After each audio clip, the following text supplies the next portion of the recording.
welcome back to FZ Channel. Pada episod kali ni aku buat sedikit kelainan yang mana aku macam kau nampak ni, aku buat video dan aku akan menceritakan kisah aku secara boleh dikatakan vlog lah, dalam bentuk vlog. So ini percubaan pertama aku. Andai kata ada salah dalam video ni ataupun kesilapan kecil ataupun kekurangan, korang boleh komen ataupun bagi feedback, sama ada through WhatsApp aku, YouTube channel aku, Instagram aku, mana-mana pun boleh. Korang just bagi feedback. So kat sini aku akan ceritakan pengalaman tentang berkenaan dengan satu cerita seram yang mana seperti yang kita tahu sekarang kita dalam bulan Syawal. So aku akan menceritakan sebuah cerita tentang pengalaman seram di bulan Syawal. Kisah ni menceritakan tentang seorang budak bernama Nadia. Nadia tinggal bersama neneknya di kampung, dan setelah Nadia besar, Nadia telah mendapat peluang untuk menyambung pelajaran dan juga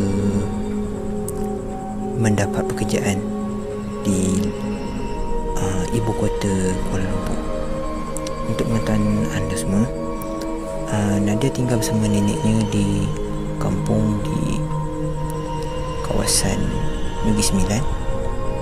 Dan untuk pengetahuan semua, Nadia mendapat pekerjaan sebaik sahaja dia tamat pengajian di sebuah universiti di Kuala Lumpur.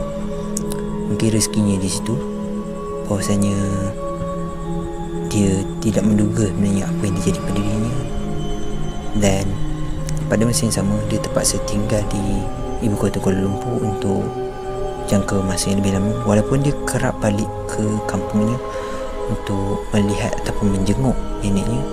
Namun perkara sebaliknya berlaku bila pada 1 tahun ini dia teramat sibuk dan tidak dapat pulang ke kampungnya. Ramai orang kampung menyedari bahawasanya Nadia tidak balik ke kampung pada tahun tersebut, sama ada untuk menjenguk dalam sekali dua ataupun pada hari raya. Dan Nadia hanya berpeluang untuk menjenguk pada hampir hujung tahun pada tahun tersebut. Dan apa yang mengejutkan ialah sebenarnya para penduduk kampung telah pun menyimpan satu rahsia daripada Nadia sendiri, yang mana telah menyebabkan Nadia berasa amat sedih sebab saja mengetahui cerita ini.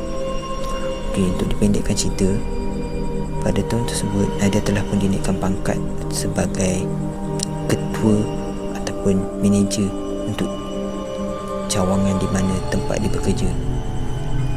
Untuk mengetahui korang, seorang manager memerlukan tanggungjawab yang sangat tinggi, yang mana dia perlu memastikan betapa efisiennya cawangan yang dihandle olehnya dari segi kewangan, dari segi pentadbiran, dan juga daripada segi direct contact bersama pelanggan ataupun bagaimana mereka menghandle pelanggan mereka dengan baik. So kat sini dia telah menghabiskan begitu banyak masa di tempat kerjanya sehingga kan dia tidak dapat balik kampung pada tahun tersebut pada seperti kebiasaannya. Dan setelah dia mendapat peluang untuk pulang ke kampung, dia telah pun pergi untuk memohon cuti daripada bosnya dan telah mendapat cuti yang mana sangat susah untuk dia dapat. Dan sebaik saja dia pulang ke kampung, sebenarnya dia berasa sedih. Seperti mana kita tahu, dia tidak dapat beraya bersama neneknya. Namun sebaik saja dia balik, dia telah pun melihat neneknya menunggu di depan pintu. Dan ini sangat menyedihkan buatnya. Dan apa yang lebih menyedihkan ialah dia telah meluangkan masa bersama neneknya tanpa menghiraukan orang kampung di sekeliling yang sebenarnya mula berspekulasi tentang kenapa baru sekarang mahu Nadia balik. Dan ada juga beberapa cerita yang dia tidak berapa pasti tentang kesahihan cerita tersebut, namun dia hanya membiarkan perkara itu berlalu itu saja. Dan setelah beberapa hari meluangkan masa bersama neneknya, Nadia menyedari neneknya tidak berapa aktif ataupun tidak berapa suka meluangkan masa bersamanya pada waktu pagi, tetapi lebih banyak meluangkan masa bersamanya pada waktu malam. Dan pada satu hari, tanpa disengajakan, Nadia telah pun pergi ke sebuah kedai runcit untuk membeli barangan untuk keperluan rumah neneknya. Sebaik sahaja tiba di kedai tersebut, Nadia telah disapa oleh tuan kedai yang menyatakan bahawasanya dia rindu melihat Nadia dan berasa sangat bersyukur dapat melihat Nadia lagi kerana sudah lama dia tidak melihat. Dan dalam masa yang sama, tuan kedai tersebut telah bertanya pada Nadia, adakah Nadia pulang ke kampung ini atas saja ataupun suka-suka, ataupun ada niat lain, sama ada urusan peribadi ataupun urusan yang melibatkan neneknya. Namun satu perkataan ataupun ungkapan tersebut yang telah diungkapkan oleh pemilik kedai tersebut telah menyebabkan Nadia berasa pelik, kerana takkanlah untuk melawat neneknya sendiri perlukan satu permission daripada orang lain. So dia telah menyatakan bahasanya dia ingin melawat neneknya, dan pemilik kedai tersebut menjangkakan sebenarnya dia menziarahi neneknya. Term itu yang sebenarnya dijangkakan oleh pemilik kedai tersebut. Namun setelah pemilik kedai tersebut bertanyakan satu soalan lagi, ini membuatkan muka Nadia berubah dan persoalan mula timbul, iaitu pertanyaannya ialah, dah ziarah ke kubur nenek? Nadia mula berfikir ataupun berhenti sejenak, dan dia mula kaku sama ada untuk bertanyakan soalan ataupun teruskan berdiam diri. Dan ternyata dia telah memberikan diri untuk bertanya kepada tuan kedai tersebut, kenapa cakap macam ni? Opah masih ada lagi kat rumah, kenapa nak kena ziarah kubur dia? Tuan kedai tersebut telah pun berkata sebegini, kau melawat ke Nadia? Nenek kau dah meninggal lama dah. Sebelum raya lagi dia dah meninggal. Takkan tak ada seorang orang kampung pun bagi tahu dekat engkau? Nadia mula berasa pelik dan dia tidak lagi fokus untuk melakukan pembelian. Sebaliknya dia mula mahu bertekak bersama tuan kedai tersebut. Hal ini telah menyebabkan satu pergaduhan yang tidak diduga ataupun pergaduhan mulut yang sebenarnya disebabkan oleh salah faham, yang mana Nadia tidak mendapat info sebetulnya.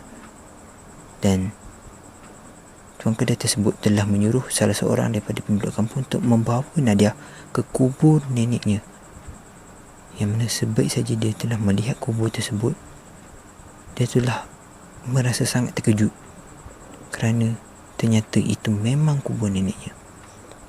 Dan apa yang lebih menyedihkan, dia mula teringat bahawasanya dia telah meluangkan masa bersama neneknya. Satu perkara yang sedih, di mana dia mula terimbau kenangan ketika dia mempunyai banyak masa untuk meluangkan tapi dia tidak meluangkan. Dan dia mula merasa pelik, siapakah yang telah dia menyumbangkan masanya yang diminta daripada cuti yang berbaki.